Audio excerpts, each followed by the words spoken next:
For the simulation of this topic, Group 4 created a scenario showing how agribusiness can access financing through traditional and alternative sources of capital.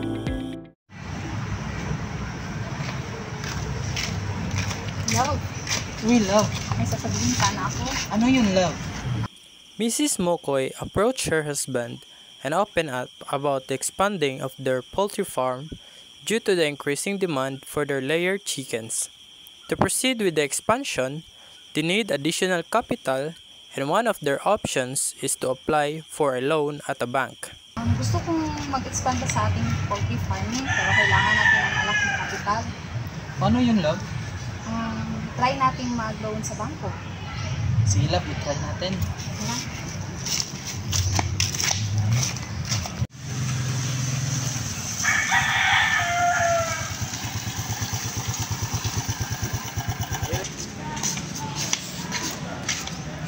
Magandang araw po, ma'am. Magandang araw. Mag-i-inquire lang sana po ako kung anong mga pwedeng requirements sa pag-apply ng loan. Sige po, ma'am. Pero sa pag-loan po, mayroon po ba kayong business plan at collateral?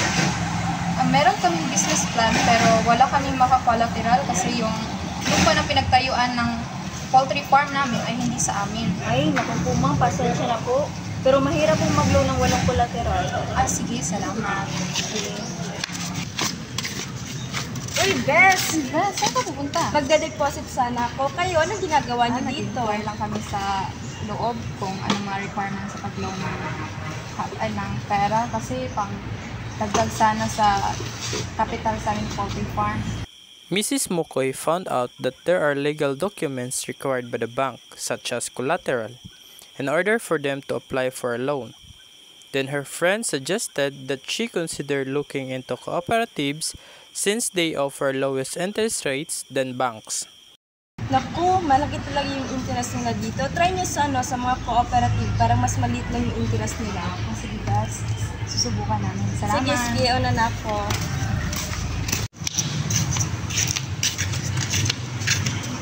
Magandang araw. Magandang araw, ma'am. Mag-i-inquire sana ako kung anong mga requirements sa pag-apply ng loan dito.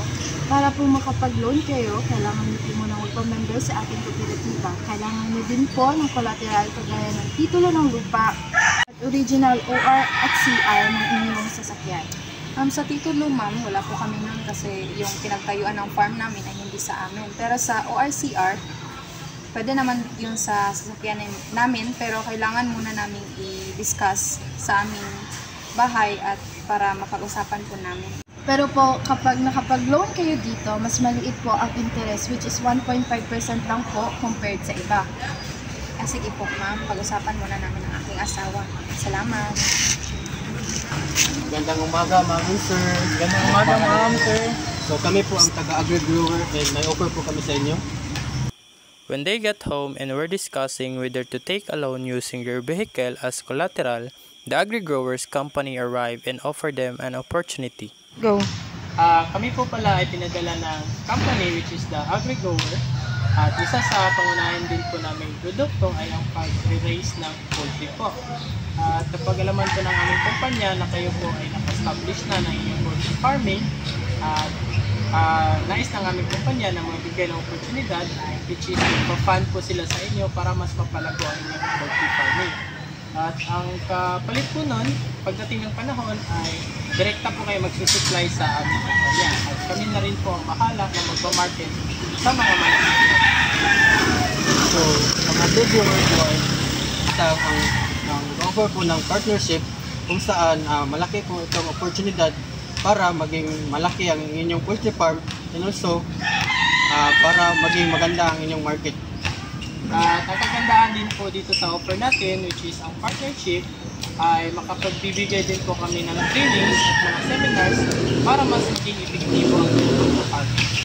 Maganda yung love. Hindi na tayo mahihirapan humanap ng additional capital. Ano ba ang mga requirements? Pagdating po sa requirements is magbibigay lang po kami ng number para tawagan po namin kayo at doon na po natin pag-usapan kung ano po yung requirements. So, papayag po ba kayo sa offer namin? Sige. Okay. Maraming salamat po dahil pinabigyan ninyo ang aming offer, ma'am, sir. Access to financing for agribusiness has two types. First, traditional sources of capital. These are conventional ways of securing funds, usually through financial institutions and government programs.